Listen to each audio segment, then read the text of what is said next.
지난 시간에 이제 창세기 45장에 이어서 오늘 창세기 50장 말씀을 함께 살펴보도록 하겠습니다.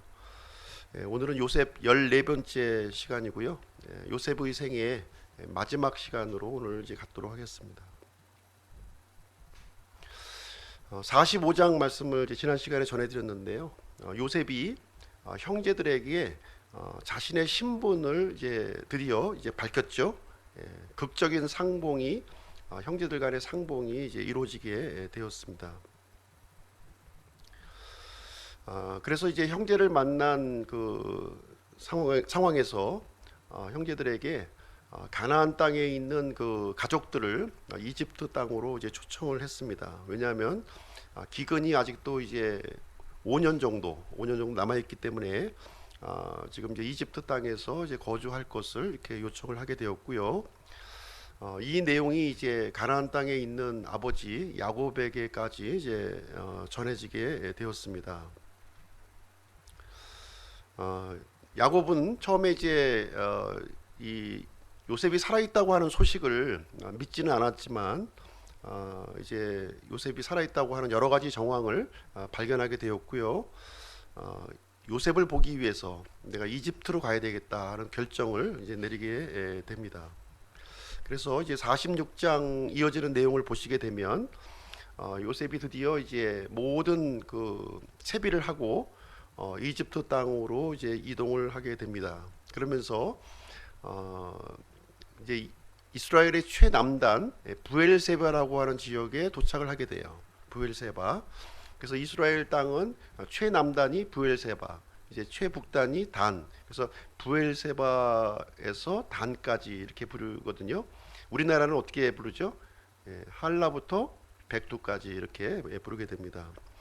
이제 부엘세바에 도착한 그 야곱은 이제 조금 이제 그 주저하는 마음을 여기서 갖게 되는 것 같아요. 주저하는 마음을 가지면서 하나님 앞에 이제 희생 헌물을 이제 드리게 됩니다.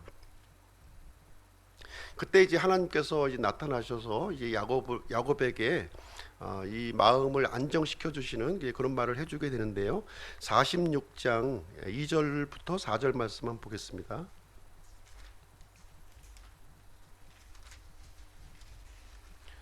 46장 2절부터 4절 말씀 한번 보겠습니다. 그분께서 이르시되 나는 하나님 곧 네 아버지의 하나님이니 이집트로 내려가기를 두려워하지 말라. 내가 거기에서 너로부터 큰 민족을 만들리라. 내가 너와 함께 이집트로 내려가고 또 반드시 너를 다시 데리고 올라오리라. 또 요셉이 그의 손으로 네 눈을 감기리라 하셨더라. 이렇게 이제 하나님께서 이제 야곱에게 위로의 말을 안심하고 이집트에 내려갈 것을 이제 얘기하게 되니까 야곱은 자신을 포함해서 70명의 그 인원이 가솔들을 이끌고 이집트 땅으로 이제 들어가는 이야기가 이제 46장에 기록이 되어 있습니다. 이제 47장을 가보시게 되면 이제 야곱이 이집트의 왕인 이제 파라오를 대면하는 이야기가 이제 거기에 기록이 되어 있어요. 47장 9절 말씀만 보겠습니다. 47장 9절. 야곱이 파라오에게 이르되 내 순례길의 햇수의 날이 130년이니이다. 내 삶의 햇수의 날이 얼마 안 되고 험악하였으며 내 조상들이 순례하던 때에 그들이 누린 삶의 햇수의 날에 미치지는 못하나이다. 이렇게 하면서 이제 야곱이 드디어 이제 이집트에 있는 파라오 왕을 이렇게 대면하는 이야기가 거기에 나오고 있습니다. 이제 이집트에 내려온 야곱의 식구들은 더 이상 이제 기근 때문에 걱정할 필요가 없었고요. 편안하게 이집트에서 이제 생활을 할 수 있게 되었습니다. 이어서 이제 그 48장의 내용을 보게 되면 좀 나이가 이제 시간이 조금 흘러가서 야곱은 이제 요셉의 두 아들 므낫세와 에브라임에게 축복하는 이야기가 이제 거기에 기록이 되어 있습니다. 요셉은 이제 아버지 야곱에게 이제 두 아들을 이제 축복 기도를 받기 위해서 이제 야곱 앞으로 나아가는데요. 므낫세가 장남이죠. 므낫세가 장남이고 에브라임이 이제 둘째입니다. 그래서 므낫세를 야곱의 오른손 쪽으로, 그다음에 에브라임을 야곱의 왼손 쪽으로 이렇게 해서 이제 앞으로 나아가서 기도를 받게 되는데, 이때 이제 야곱은 손을 어긋나서 이렇게 기도하는 거예요. 오른손으로는 에브라임을 위해서, 왼손으로는 므낫세를 위해서 이렇게 기도를 하게 됩니다. 그래서 요셉의 의도와는 상관없이 야곱은 차남인 에브라임을 이렇게 축복하는 기도를 이제 해주게 되는 이야기가 거기에 나오고 있습니다. 그리고 49장 말씀을 이제 가 보시게 되면 49장은 어떤 내용이 기록되어 있냐면요. 야곱이 이제 죽기 전에 이제 12아들에게 축복하면서 기도하는 내용이 거기에 나와 있습니다. 12아들을 위한 이제 기도이기도 하고, 이스라엘의 그 미래를 또 예언하는 그런 기도의 내용들이 거기에 포함되어 있습니다.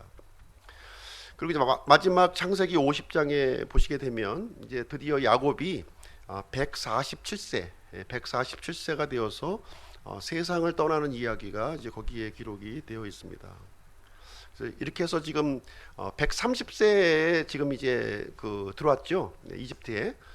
이제 147세에 이제 죽게 되는데, 이렇게 해서 17년이라는 세월이 지금 이제 흘러가게 되었습니다.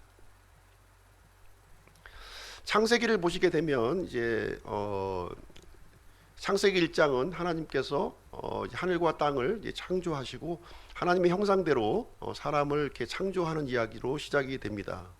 그리고 창세기 50장은 이 사람들, 하나님의 영광스러운 모습으로 이렇게 창조했던 이 사람이 죽는 것으로 이제 끝나게 되는 것을 우리는 볼 수가 있습니다. 왜 영광스러운 이 창조 뒤에 사람들이 왜 죽음이 오게 되었을까요? 그 사이에는 이 죄가 들어왔기 때문에, 죄로 말미암아 죽음이 들어왔다고 하는 사실을 우리에게 가르쳐 주고 있습니다. 그래서 모든 사람은 죄와 사망의 문제를 피할 수 없는 상황이 되었다 하는 사실을 창세기 기록은 결론적으로 우리에게 알려주시는 그런 말씀이 되겠습니다. 요즘에 보면은 이제 버킷리스트라는 말이 있죠. 내가 죽기 전에 내가 어떤 일을 해야 될 것인가, 그 목록을 작성하는 일을 요즘에 하고 있습니다. 여러분들은 어떻게 생각하십니까? 죽기 전에 내가 꼭 해보고 싶은 일, 그런 일이 있으신가요? 이것만큼은 내가 이 숨을 먹기 전에 꼭 해봐야 되겠다는 것이 있을 수 있겠습니다. 저의 경우는 죽기 전에 제가 해보고 싶은 것은 하나님이 기뻐하시는 교회를 좀 세웠으면 좋겠다 하는 마음을 가지고 있습니다. 또 죽기 전에 우리가 또 우리 자녀 앞에서 우리가 이 유언을 하게 될 텐데요. 이 세상을 떠나면서 마지막으로 내가 남길 수 있는 말은 무엇일까요? 어떤 유언을 남기기를 원하십니까? 어떤 그 유명한 목사님이 이 성추행으로 인해서 감옥에 갇혔다고 그래요. 그래서 그 목사님의 아주 절친한 목사님이 이제 면회를 이제 가게 되었죠. 면회를 가게 되어서 그렇게 유명하고 그렇게 뛰어난 이 목사님이 성추행으로 연루가 되어서 감옥에 들어간 거예요. 그래서 너무나도 궁금했던 거죠. 어떻게 이런 일이 일어날 수 있는가 하면서 목사님은 하나님을 진정으로 사랑하십니까? 하고 물어본 거예요. 그랬더니 이 감옥에 갇힌 목사님은 하는 말이, 나는 하나님을 사랑합니다, 이렇게 답변하는 거예요. 지금도 여전히 하나님을 사랑합니다, 이렇게 답변해요. 진정으로 하나님을 믿고 있습니까? 이렇게 물어보니까 나는 진정으로 하나님을 믿고 있습니다, 이렇게 답변을 하는 거였어요. 그래서 이 친구 목사님이 이제 또 이제 하는 질문이, 그렇다면 목사님은 왜 그 안에 들어가 계십니까? 이렇게 물어보았어요.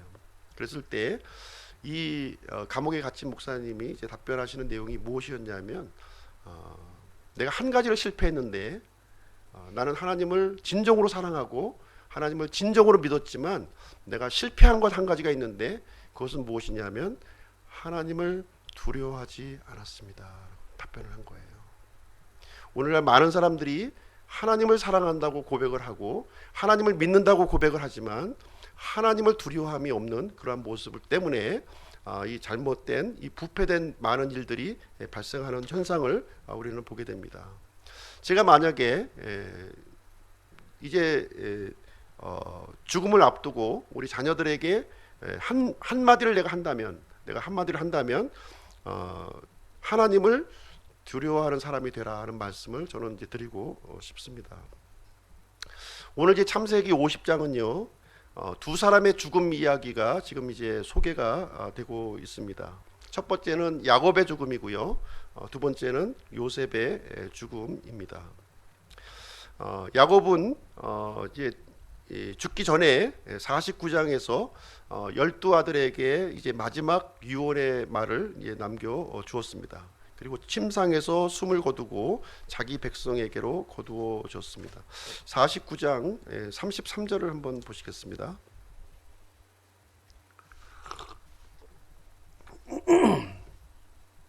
(49장 33절) 야곱이 자기 아들들에게 명령하기를 마친 뒤 발을 침상에 모으고 숨을 거두어 자기 백성에게로 거두어지니라. 이렇게 기록이 되어 있습니다. 야곱의 몸은 지금 이집트에 지금서 죽었고요. 그러나 야곱의 혼은 자기 백성에게로 거두어졌다. 이렇게 기록하고 있습니다. 우리 그리스도인들도 죽게 되면 이 땅에 우리 몸이 묻히게 될 거예요. 그러나 우리의 혼은 하늘에 있는 이 셋째 하늘 낙원으로 우리는 거두어지게 될 것입니다. 그래서 1절부터 14절까지의 말씀을 보시게 되면 야곱이 이 막벨라 굴에 장사되는 이야기가 이제 거기에 기록이 되어 있습니다. 1절부터 3절까지 말씀을 한번 보시도록 하겠습니다. 1절부터 3절. 요셉이 자기 아버지의 얼굴에 엎드려 그로 인해 울며 그에게 입을 맞추고 자기의 신하 의사들에게 명령하여 자기 아버지의 몸에 향료를 넣게 하며 의사들이 이스라엘에게 향료를 넣으니라. 그를 위하여 40일을 채웠으니 이는 향료를 넣은 사람들의 날수를 이같이 채웠기 때문이더라. 이집트 사람들이 70일 동안 그를 위해 애곡하니라. 이집트는 굉장히 무더운 지역이죠. 무더운 지역이기 때문에 시체가 이제 쉽게 이제 부패를 하게 됩니다. 그래서 시체 안에 향료를 이렇게 집어넣는 풍습이 있었고요. 미이라를 이렇게 만들어서 보관을 했는데 이 미이라를 만드는 이 작업이 40일이 걸린 거예요. 40일이 걸렸습니다. 그리고 나서 이 야곱을 위해서 70일 동안 애곡하는 내용이 여기에 기록이 되어 있습니다. 요셉은 아버지 야곱이 죽은 다음에 아버지의 유언, 남겨주신 유언을 그대로 집행을 했습니다. 이 아버지의 유언이 무엇이었냐면 이 내 몸을 내가 이집트에서 죽지만 내 몸을 가나안 땅에 묻어달라. 우리 이 조상들의 무덤에 나를 묻어줬으면 좋겠다. 이런 유언을 남기게 됩니다. 그래서 이런 유언을 요셉은 그대로 이제 실천을 하게 되고요.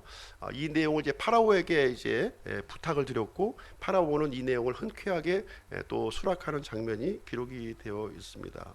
그래서 요셉은 아버지의 이 시신을 이제 가나안 땅으로 이제 헤브론에 있는 아브라함이 준비했던 그 막벨라 굴에 안장하기 위해서 올라가는 내용이 7절부터 9절까지 기록이 되어 있습니다. 7절부터 9절 한번 보실게요.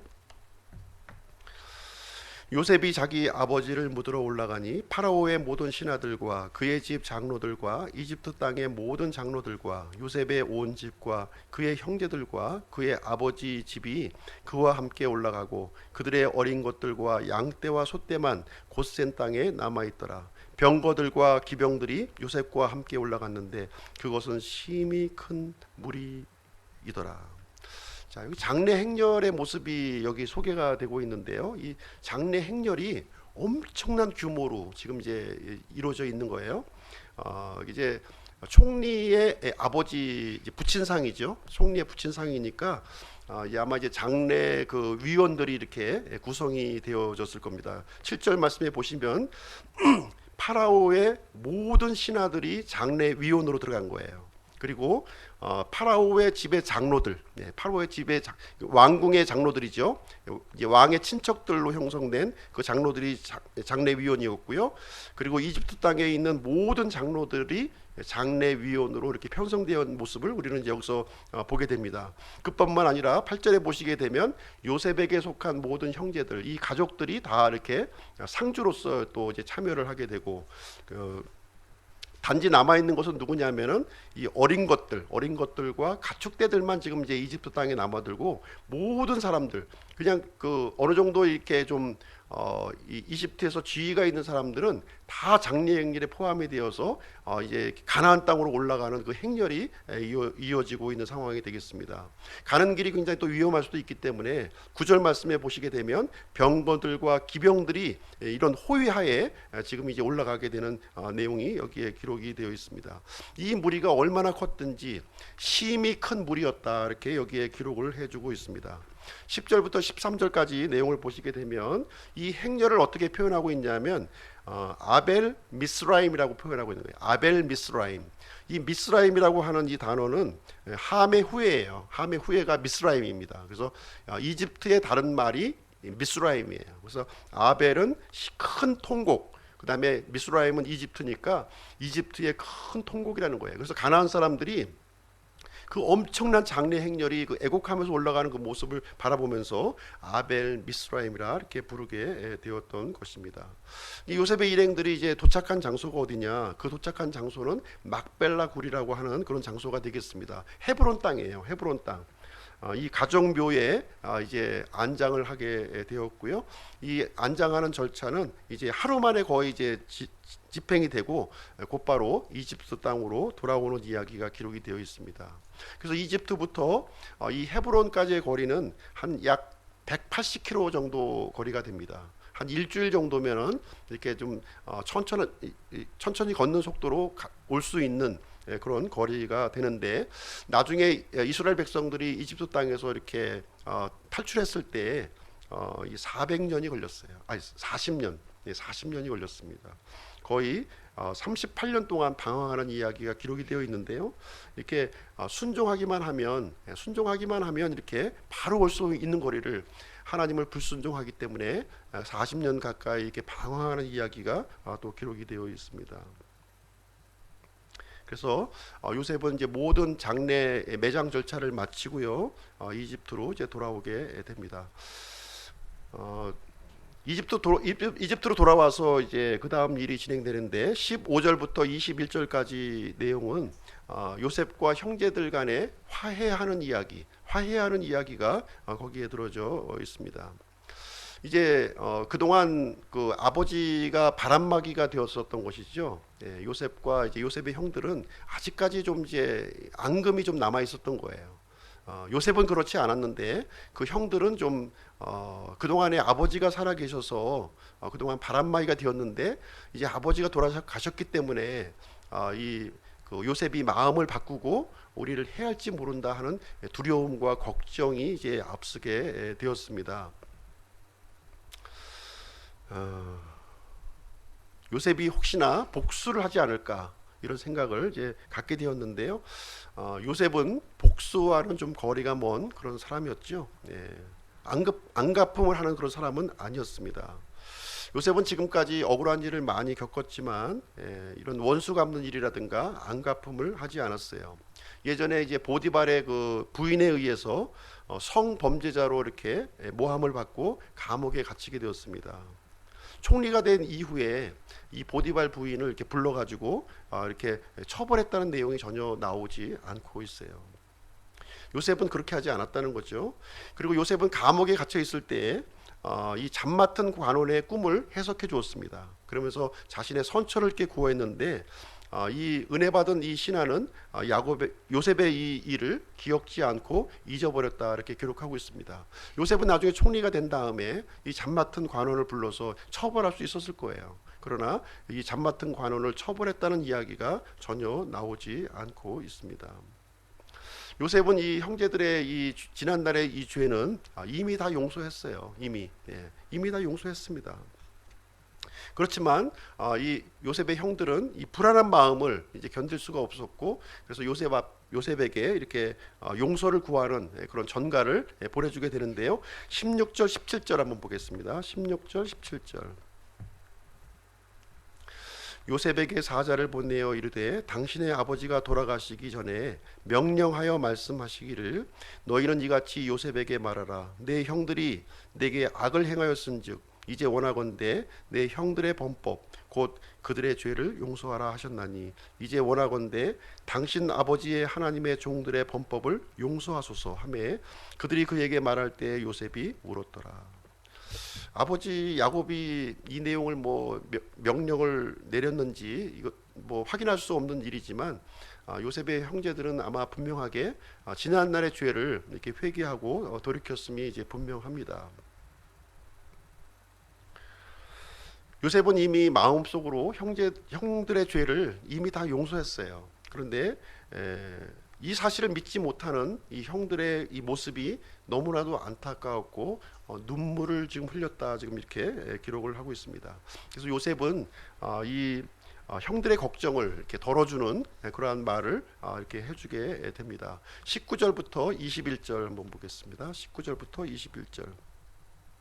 요셉이 그들에게 이르되 두려워하지 마소서 내가 하나님을 대신하리이까 오직 당신들로 말하건대 당신들은 내게 악을 행하려고 생각하였으나 오히려 하나님은 그 일을 선이 되도록 계획하시고 이루셔서 이날과 같이 많은 사람을 살려두게 하셨나니 그러므로 이제 당신들은 두려워하지 마소서 내가 당신들과 당신들의 어린 것들을 부양하리이다 하고 그들을 위로하며 그들에게 친절히 말하였더라.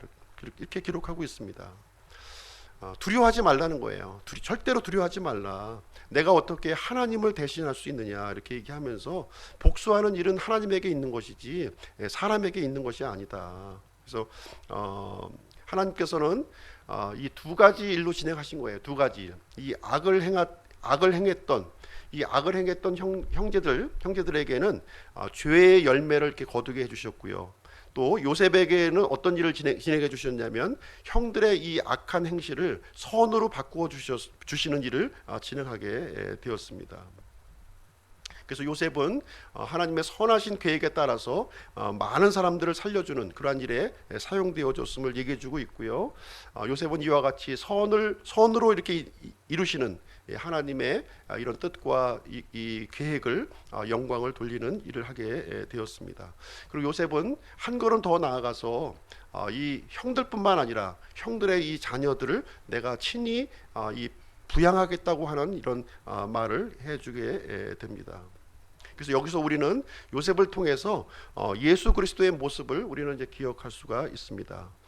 예수님을 십자가에 못 박았던 이 악을 행하던 자들을 위해서 예수님은 십자가 위에서 저들의 죄를 용서해 달라고 예수님께서는 기도해 주셨습니다.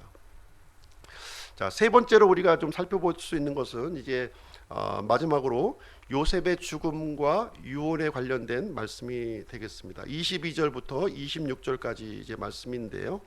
야곱의 죽음에 이어서 또 한 사람의 죽음을 여기서 이제 기록을 해주고 있습니다. 요셉의 생애를 이렇게 보시게 되면 17세, 17살 때에 형들의 시기로 말미암아 이집트에 팔려가는 일이 이제 생기게 되었습니다. 그리고 13년 동안 이 종살이와 이 감옥살이를 이제 겪게 되었고요. 30세가 되어서 이집트의 총리가 되었습니다. 그리고 39세 때에 가서 이제 그동안 헤어졌던 이 가족과 상봉하는 이야기가 이제 기록이 되어 있습니다. 그리고 나서 어느 정도 시간이 지나서 요셉의 나이 56세 때 17년이 지난 후에 아버지 야곱이 죽는 이야기가 이제 기록이 되어 있습니다. 그러고 나서 요셉은 110세까지의 삶을 살다가 죽게 되는 이야기가 기록이 되어 있습니다. 요셉은 17년 동안 가나안 땅에 살았고요. 93년 동안 이집트 땅에서 살아가게 되었습니다. 사실 그 요셉에게 있어서는 고향이 가나안이라고 하기보다는 이집트가 이제 고향이라고 할 수 있는 그러한 지역이었습니다. 요셉도 이제 마침내 죽게 되었고요. 그리고 요셉은 이제 그 에브라임과 므낫세에 이어서 이 3대까지 3대까지 그 자손을 보게 되는 그러한 복을 누리게 되었습니다. 요셉은 이제 110세의 나이로 이제 죽음을 맞이하면서 아버지 야곱과 마찬가지로 유언을 하는 장면이 여기에 기록이 되어 있습니다. 요셉은 죽음의 그 순간에 이르기까지 하나님의 약속을 굳건히 붙들었다고 하는 사실을 이 성경 기록을 통해서 우리는 살펴볼 수가 있는데요. 히브리서 11장 22절에 보시게 되면 요셉의 믿음에 대해서 간략하게 기록을 해주고 있습니다. 믿음으로 요셉은 죽으면서 이스라엘 자손들이 떠날 것에 대하여 말하고 자기 뼈들에 관해 명령을 주었느니라, 이렇게 기록이 되어 있어요. 믿음으로 요셉은 자기 이 자손 이스라엘 자손들에게 두 가지 명령을 내렸다는 거예요. 두 가지 명령을 내렸는데 무엇이냐면, 첫 번째는 무엇이냐면 이 이스라엘 백성들이 나중에 이집트를 떠날 것을 이제 얘기를 했다는 거예요. 이집트는 영원히 이렇게 거주해야 될 땅이 아니라 떠나야 할 땅이라고 하는 사실을 이제 알려주었고요. 두 번째로 자신의 뼈에 관련된 명령을 이제 이 그 자손들에게 명령으로 주었다, 이렇게 기록을 해주고 있습니다. 요셉은 자신의 몸이 이집트에서 이렇게 죽어가지만 자신의 유골만큼은 이제 가나안 땅에, 아버지처럼 가나안 땅에 묻히기를 간절히 원했습니다. 24절 말씀 보겠습니다. 24절 25절 한번 보시죠.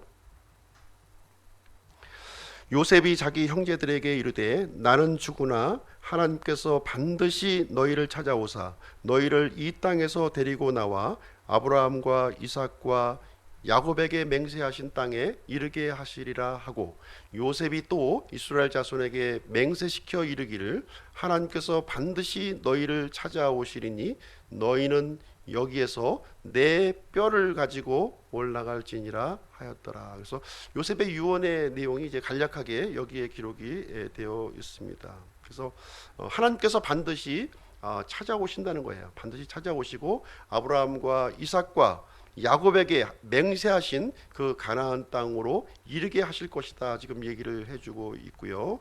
그리고 이 가나안 땅으로 올라갈 때 내 뼈를 가지고 올라갈 것을 이렇게 명령을 내리게 되었습니다. 그래서 요셉은 자신의 그 시신을 이집트에서 이렇게 장례를 치르되 하나님께서 너희들을 구출하실 때 내 뼈를 가지고 가나안 땅으로 올라갈 것을 명령을 했습니다. 이 요셉의 이 명령은요, 후일에 이스라엘 이 자손들을 통해서 완벽하게 정확하게 성취되는 이야기가 성경에 기록이 되어 있습니다. 출애굽기 13장 말씀으로 한번 가서 보시겠습니다. 출애굽기 13장.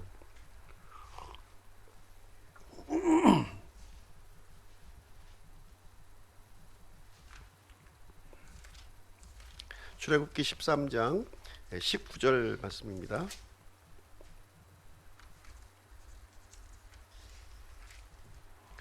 13장 19절 같이 한번 읽어보실게요. 시작.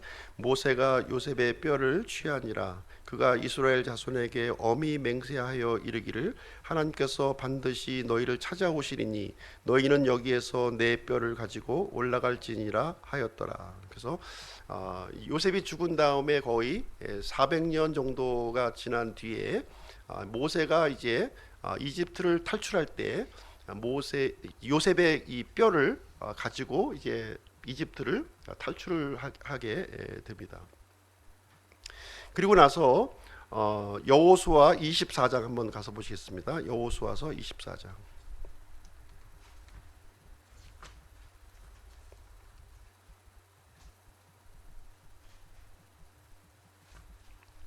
여호수아서 24장 32절 말씀입니다.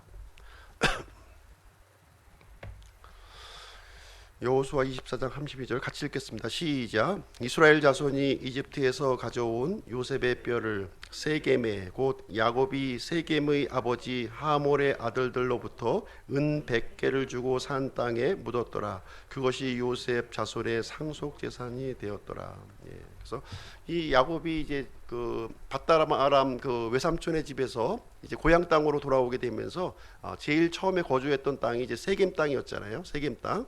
거기서 이제 이 돈을 주고 은 100개를 주고 산 땅, 그 땅에 지금 이제 요셉이 묻히게 되는 이야기가 이제 거의 뭐 그 요셉이 죽고 나서 400년 뒤에 요셉의 이 자손들을 통해서 이 내용이 성취되는 이야기가 이제 기록이 되어 있습니다. 자, 창세기 마지막 50장 26절 한번 가서 보시겠습니다. 50장 26절.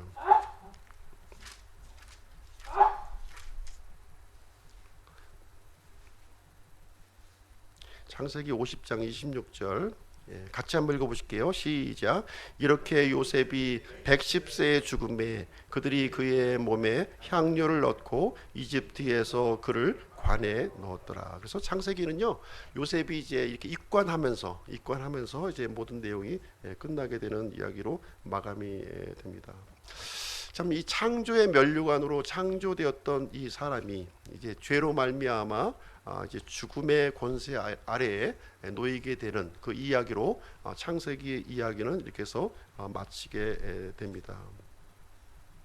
사람은 어떤 존재인가요? 사람은 어떤 존재인가요?